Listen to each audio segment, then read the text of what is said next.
Letra Nostra.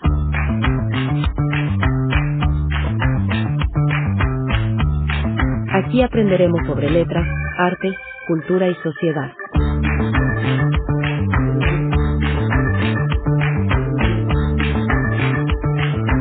Con Alex Forzan y Miriam Cereceres.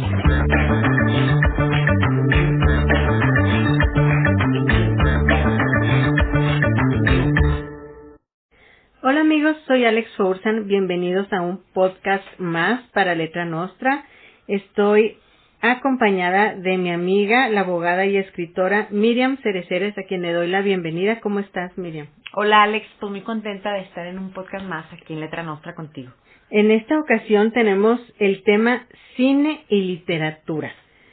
Creo que hablar del cine nada más implicaría así como muchas horas, y también como hemos estado haciendo, hablar de literatura nos puede tomar horas. Otras más. Y juntarlos, bueno, vamos a hacer un esfuerzo para hablar de estos dos temas. ¿Por qué? Porque se entrelazan. Son Así temas que se comunican entre sí, son artes. De hecho, se le dice al cine el séptimo arte. Así es. Y tienen muy fuertes lazos uno y otro. Pero me gustaría empezar, Miriam, si me permites, recordando un poquito cuándo empezó el cine. Y claro, empezando por la historia de lo que es el cinematógrafo, ¿no? Creado por los hermanos Lumière. ¿Sabías, Miriam, que la primera función que dieron estos hermanos fue hace ya 127 años? Ya más de 100 años. Más de 100 más años. De fue el 28 de diciembre de 1895. Y pues ahorita dijiste hace ya un siglo, pero esto ha tenido una evolución increíble. O sea, estoy hablando de la primera proyección con un aparato en cine mudo. de cinematógrafo, claro. Y cómo ha ido progresando o avanzando este arte con el tiempo y nutriéndose naturalmente de ciencias, de otro tipo de tecnología. Exacto, de tecnología y fuertemente con un vínculo con la literatura, ya que al cine se han hecho adaptaciones de libros o de leyendas o de historias, cuentos, que tiene que ver con la literatura. Bueno, si tomamos en cuenta que estamos hablando de un aparato que es en sí el cinematógrafo, tenemos también que hablar de cómo se ha usado ese aparato. Y no fueron los hermanos Lumière, sino otra persona muy importante que es Georges Méliès, quien era un apasionado del teatro, de las expresiones artísticas, quien hizo las primeras historias usando las imágenes. O sea, quien fue el primero en atreverse a ofrecer al público como una historia, o sea, hilar estas imágenes, pero para que representaran algo, una historia. O sea, la iban editando, ¿no? Exacto, era cuando empiezan a hacer varias escenas y luego las juntan. Él vivió entre 1861 y 1938, y esa pasión por el espectáculo es lo que lo motivó a utilizar este invento, porque era un invento. O sea, de los hermanos Lumière, no era con un propósito artístico, era más que nada un invento científico, un avance tecnológico el que estaban una simple haciendo. filmación. Exacto. Y qué importante era, imagínense, para los hombres de esa época, ver en imágenes lo que estaba ocurriendo o lo que había ocurrido en otra parte. Es que las primeras imágenes, recordamos, eran de las calles. O sea, salían y ponían la máquina como el aparato donde se filmaba sin historia, simplemente se iban poniendo. En el YouTube hay muchas reproducciones. Sí, muchas reproducciones. Interesantes. Y las reacciones del público, ¿no? Creo que en esa primera función que estamos hablando de hace 127 años, era un tren el que venía hacia el público y muchas personas se pusieron de pie y comenzaron a correr porque no podían distinguir si estaba o no en su realidad. Y esa es una de las características del cine, que nos saca de nuestra realidad, nos lleva y te lleva a otro. Fíjate que para platicarles esto tuve la oportunidad de encontrarme con un ensayo muy interesante de Gabriel Baldotano de la Universidad de Costa Rica, y él más o menos trata este tema y nos dice que existen ciertas relaciones entre cine y literatura, que son las que quiero poner aquí en la mesa. Una de esas propuestas que él hace es que el cine y la literatura comparten la estructura de la trama. Ya lejos de este invento cinematográfico en el que se reproducían imágenes, ya cuando se empiezan, gracias a George Méliès y luego otros grandes, ¿verdad? Como puede ser Charles Chaplin, etcétera, se empieza a hilar estas tramas, a nacer el cine. Entonces es cuando nos damos cuenta que a pesar de que hay un lenguaje propio de la cinematografía que es la imagen, de todas maneras hay algo que es la trama. ¿Te ha tocado ver películas, Miriam, donde son muchas imágenes y que a la hora de la hora no se hiló nada? Sí, claro, aquí la historia lo es todo. Sí. La secuencia de la historia. Como dices tú hace ratito, o sea, las primeras películas, por así decirlo, con historias, era hilar un pequeño cuento con un inicio, un desarrollo y un final. Y así es como empieza el cine como lo conocemos ahorita, ¿no? Y ha evolucionado de una manera y muy rápida. Muy rápida. Yo siento que, imagínate, 100 años, un poco más de 100 años a lo que hemos llegado. Sí, claro. O sea, no tiene mucho, o sea, 100 años en realidad no es nada. No. Para la evolución que ha tenido. Al punto de que el cine creó personajes Así que es. después recogió la literatura. Pero ya eso es últimamente. Últimamente. Y el cine ha sido influencia en la escritura de escritores apasionados del cine, como fue Hemingway. Es que el cine se convirtió en una institución, en materia de estudio, de escuelas, de licenciaturas, de una profesión. Y estamos hablando que del cine en general, desde la filmación, desde las escenografías, el vestuario, los actores, o sea, es una historia que se cuenta a través de imágenes, pero muy compleja. Sí, y nutrida de otras artes, por ejemplo, de la arquitectura o de las artes plásticas.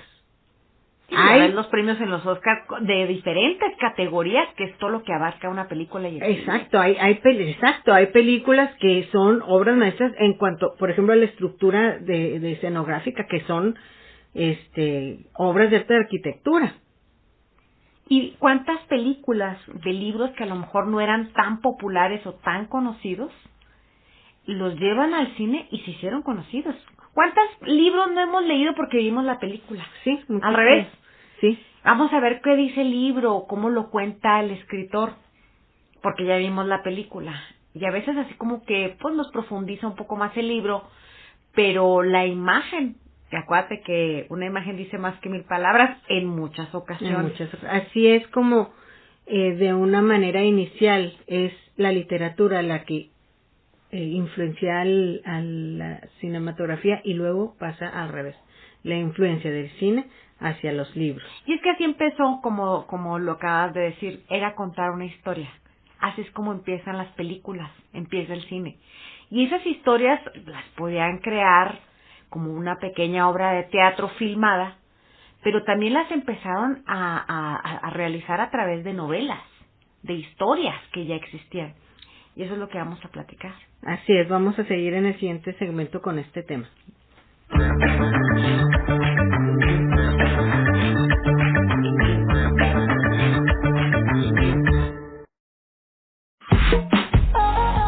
Tu belleza exterior también importa, y Amalia Ferman Salón te ofrece todo lo indispensable para tu arreglo personal.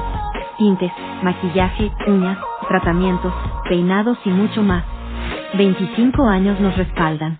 Estamos en Avenida 20 de Noviembre 5613, en la Colonia Rosario. Citas al 614-182-1454. Pregunta por los paquetes para bodas y 15 años.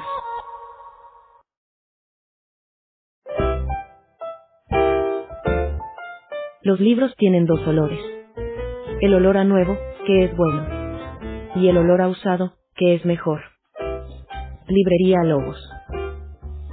Compramos y vendemos libros y revistas. Estamos en el corazón de la ciudad de Chihuahua. Calle Libertad 1311.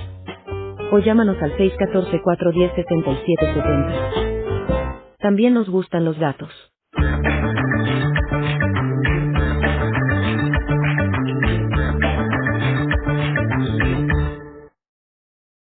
Hola amigos, seguimos en un podcast para Letra Nostra. Estamos tocando el tema cine y literatura. Miriam, ¿cómo es que este aparato científico de divulgación de imágenes, que eso era en un principio, pasa a ser instrumento de arte? ¿Gracias a qué sería? Claro, de estos grandes hombres como Georges Méliès, que ya anunciamos, del que platicamos en el segmento anterior, pero ¿qué más? ¿Quiénes más? Yo creo que desde el principio se dieron cuenta que era un éxito el cine, a la gente le encantó ir a las salas en lugar de ir bueno, el teatro siempre ha gustado mucho, sí, porque veían la reproducción de la realidad en una pantalla, y lo más si la estabas platicando con historias.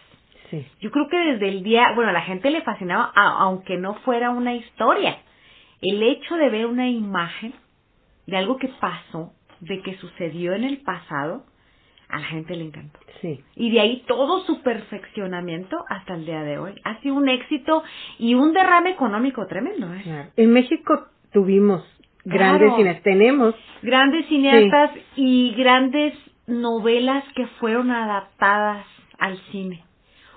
Una de las novelas más adaptadas que en su momento fue considerada como un bestseller mexicano, sí, fue la novela de Santa del escritor, periodista y diplomático mexicano Federico Gamboa. Uh-huh. Esta novela fue publicada en 1903. De hecho, Gamboa la escribió cuando estaba trabajando para el gobierno de Porfirio Díaz en Guatemala. Y es muy interesante porque él, que fue un escritor del realismo y del naturalismo, es una novela totalmente cruda y realista, sí, que habla de la vida de una campesina, de cómo por haber pecado, haberse metido con un hombre, la familia la corre y termina trabajando de prostituta en la Ciudad de México, en una casa de citas. Entonces es muy, muy bonita la historia y al mismo tiempo refleja la vida nocturna, de noche, pecaminosa, hipócrita de la época de don Porfirio Díaz. Vaya que siempre ha sido la misma, ¿no? Uh-huh. Pero como en aquella época la gente se asustaba y culpaba y discriminaba, sobre todo a estas mujeres, y al mismo tiempo pues la iban a buscar, y a la gente, a los hombres les gustaba mucho frecuentar estos lugares. Y cómo es una tragedia, es un melodrama, y cómo termina de una manera trágica su vida, ¿no? Ayudada por un pobre ciego que era el pianista de la casa de citas. Como esta historia, también escrita, sí, por Federico Gamboa, la primera versión que hacen es en 1918. O sea, naciendo el en cine, México. Sí. Naciendo el cine no nomás en el mundo, sino también en México. Sí. O sea, esta es una película ya contando, basada y, por cierto, muy apegada a la novela, en blanco y negro, obviamente, cine mudo, y refleja la historia de una manera perfecta. Yo la vi en YouTube, la pueden ver ahí, Santa, la primera versión de 1918. Está en YouTube, yo la vi hace tres días, y a mí me encantó, Esta también fue dirigida por un periodista y por un cineasta, Luis Peredo, ¿no? Fíjate que los críticos de esa época la consideraron con mucha calidad en las actuaciones. Y en dijeron los periódicos de aquella época que no le pedían nada a las películas extranjeras, que eran las que se veían en los pocos cines que había en México, ¿no? A pesar de que fue filmada, fue rodada, ¿no? En unos estudios improvisados en el patio del Cine Olimpia en la Ciudad de México, Santa fue un éxito en taquilla. Y luego después nos vamos a la segunda versión, porque es una de las novelas con más versiones en el cine mexicano, Santa. Nos vamos a la película de Santa de 1932. Esa fue rodada en 1931. Bueno, pero aquí lo particular que tiene esta película de 1932 es que fue la primera película del cine sonoro nacional. Haciendo historia. Haciendo historia de una novela de Federico, de Federico Gamboa. La siguiente versión es una película de 1943, que también fue muy bien recibida. No hay mucha diferencia, fueron 10 años después se hace una nueva versión, ¿no? En también fue una adaptación muy apegada, muy fiel a la novela. Y la última que tenemos es una película ya en la década de los 60, ya con el cine a color, que es en 1968, donde precisamente Santa fue protagonizada por Pulisa. Ahora sí, la pregunta que a veces nos hacemos cuando vemos películas y leemos los libros, ¿qué es mejor, el libro en el caso de Santa o las películas? Y aquí Fíjate que no puede haber comparaciones. Uno, están muy fieles a la historia original. Y además, aquí ven la evolución del cine con las 4 versiones de Santa. Claro. Desde el cine mudo, la primera película sonora y luego ya la de 1943, que se nota que hay más tecnología, ¿eh? Sí. O sea, son 10 años, estamos hablando del 33 al 43. Bueno, es que la evolución del cine ha sido... ¿Sí? Y la del 68, rápida. pues no se diga, ¿eh? Claro. Pero lo básico es una buena historia en ese caso.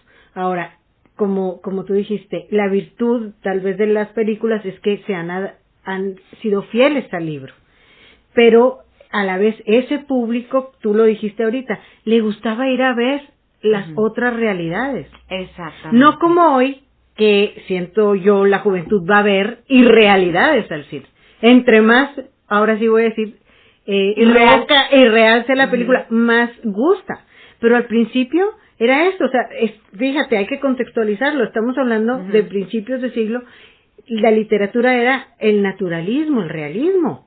Ahora, ¿qué pasa? Eso es lo que estaba reinando en el mundo literario y claro, y en la tecnología, bueno, la revolución industrial. Ahora, ¿qué pasa? De la mano. A mediados, al menos en México, a mediados del siglo XX, cuando empiezan a ver estos escritores del realismo mágico, cuando empieza el boom 50, 60, 70, y que quieren llevar novelas al cine, vaya, con la tecnología de aquella época, ¿no? Sí. Con lo avanzado. Okay. Y un ejemplo podemos hablar de Pedro Páramo, que es una novela de Juan Nepomuceno Carlos Pérez Rufo Vizcaíno, mejor conocido como Juan Rulfo, ¿verdad? Sí. Entonces fue una novela escrita en 1955.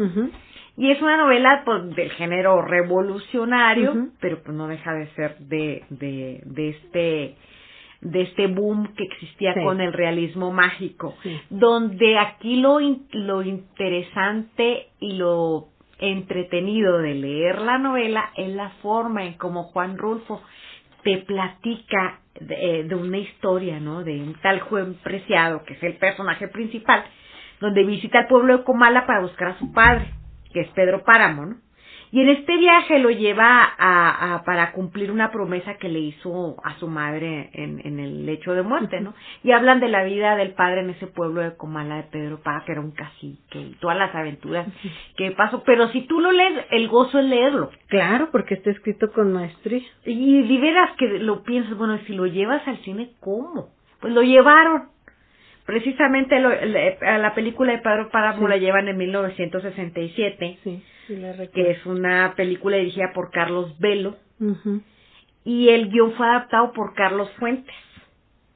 Entonces, de hecho, se presentó en el Festival de Cannes en 1967. Pero hubo muchas críticas porque tenían expectativas muy altas de esta película, pero pues resultó que no pudieron adaptarla como es que matan el realismo mágico con el lenguaje cinematográfico. Así es, entonces ahí sí, la novela es mejor que la película. Hay que seguir hablando más de esto, miren, ¿qué te parece en el siguiente segmento? Encantada.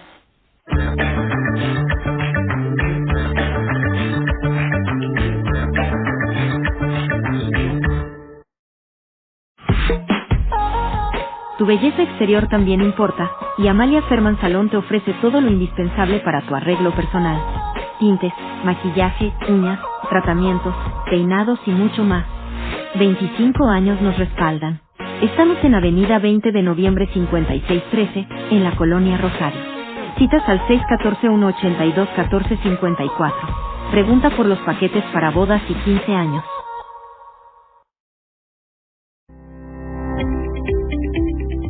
Porque la historia cuenta, millones de notas, reportajes, artículos, columnas y editoriales están al alcance de tu mano en Impro, información procesada. Impro es una hemeroteca digital única en su tipo y contiene información desde 1976. Impro es la memoria viva de Chihuahua para el mundo. Consúltanos en impro.com.mx.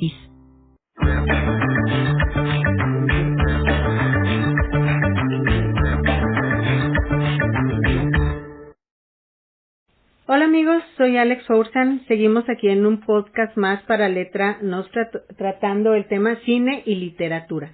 Estoy aquí con Miriam Cereceres, mi amiga, la abogada y escritora. Miriam, estamos con un tema tan amplio como fascinante.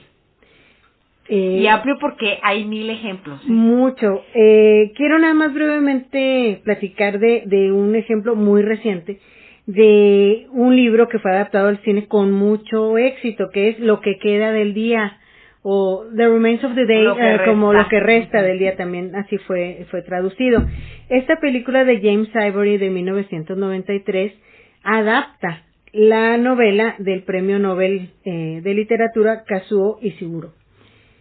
Sin embargo, esa adaptación no tiene así como mucho que ver con el libro. Tiene lo básico, sí, la historia de este mayordomo que está a cargo de una finca de un lord inglés que recibe, que es Anthony Hopkins, Exacto. Una actuación creo por la que se llevó inclusive un premio Oscar a su actuación, pero que sin embargo el mayordomo de la película y el mayordomo del libro parecieran dos personajes diferentes. En la novela es un hombre apegado al servicio, nunca lo ves derrochando amor ni privándose del amor, y sin embargo en la película sí te ponen un personaje con un rasgo enamorado, ¿no? Este es un caso donde no es muy fiel en los personajes, sobre todo en el personaje principal. A mí en lo particular me gustó más la película que el libro, no sé a ti.